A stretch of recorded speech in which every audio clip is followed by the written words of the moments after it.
Hey Rebel Rouser, I'm Alan Voivod and this is Star Wars 7x7, your daily dose of Star Wars joy. And thank you so much for joining me for it. And thank you especially to the people who make this possible for you every single day with their support at patreon.com/SW7x7.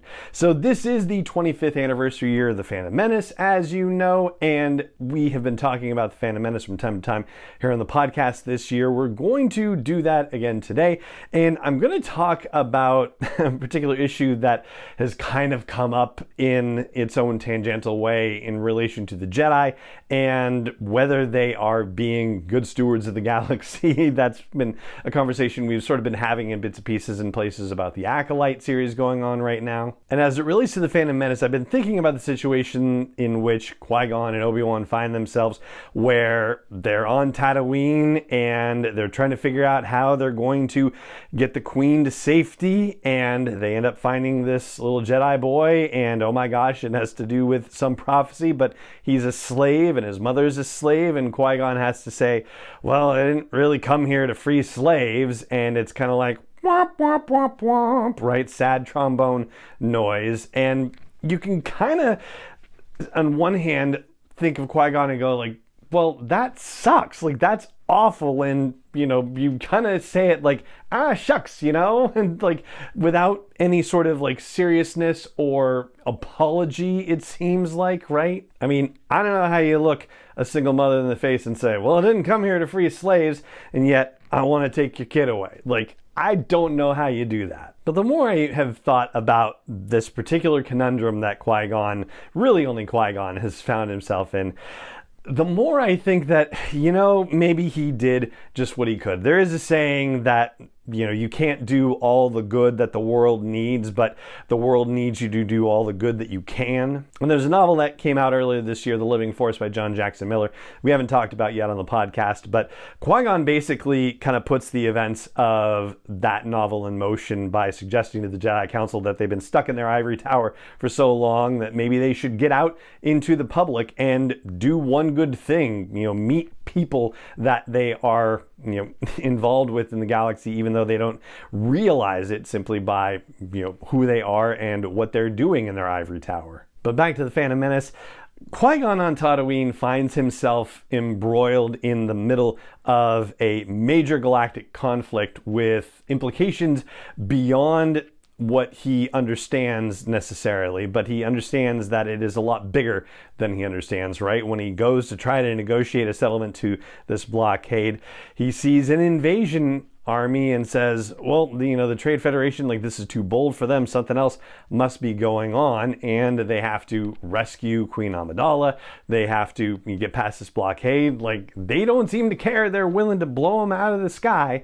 So definitely there's something bigger afoot. And this is even before Darth Maul shows up, which then puts it into a whole nother category of things altogether. But even just knowing what Qui-Gon knows about the situation, knowing that Tatooine is outside the general auspices of the Republic, knowing about the Hutt cartel and knowing about the slave trade, as much as he may want to do something about it, and I can't imagine that Qui-Gon thinks, yeah, slavery's fine, I don't have to worry about it too much. I imagine it does matter to him, despite how casually he seems to treat it in the movie.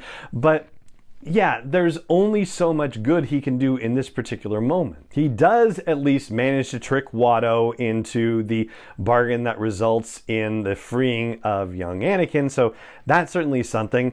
The fact that he's not able to figure out how to do that with Shmi, well, I mean, as bad as that is, it is also a situation where, you know, I do believe that he did as much as he could, and doing something a little more forceful, like trying to steal Shmi, might have ended up in her getting blown up by Watto or causing some sort of intergalactic incident with the Hutts. And he's already trying to keep a low profile on Tatooine as it is, because Queen Amidala's life would be in danger if the Hutts find out that she is on the planet. So ultimately, I think Qui-Gon Jinn really is balancing as much as he possibly can as far as his responsibilities and his morals, and is trying to make the best decision that he can. And I also think that he's doing it from a reasonable position that is not locked into the dogma and institutionalism of the Jedi Order. That's the area in the Acolyte where we're seeing the Jedi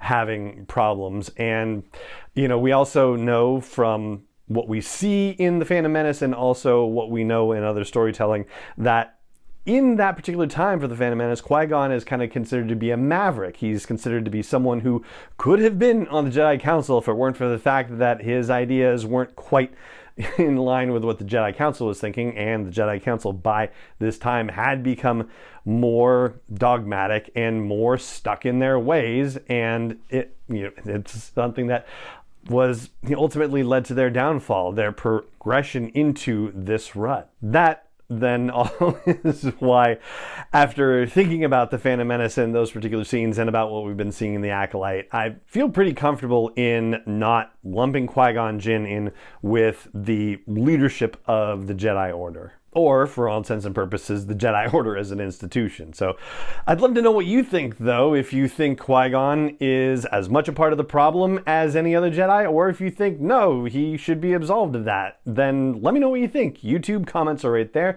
Spotify Q&A section's right there. Anywhere else, head over to the blog post for this show's episode at sw7x7.com and let me know what you think. And that is going to do it for this episode of the podcast. If you enjoy the show, please help me help more people find out about it. You can do that by leaving a rating or review if you haven't done that yet, by liking and commenting and subscribing and following and joining and doing all that stuff that tells the algorithms, hey, this podcast is worth sharing with other people. And you can just tell other people too. Please help spread the word. I would greatly appreciate that. And I would also greatly appreciate you considering the possibility of supporting me in putting out this dose of Star Wars joy. And you can learn more about that at patreon.com/SW7x7. And it just remains for me to say thank you so much for joining me for this episode as always, and may the Force be with you wherever in the world you may be.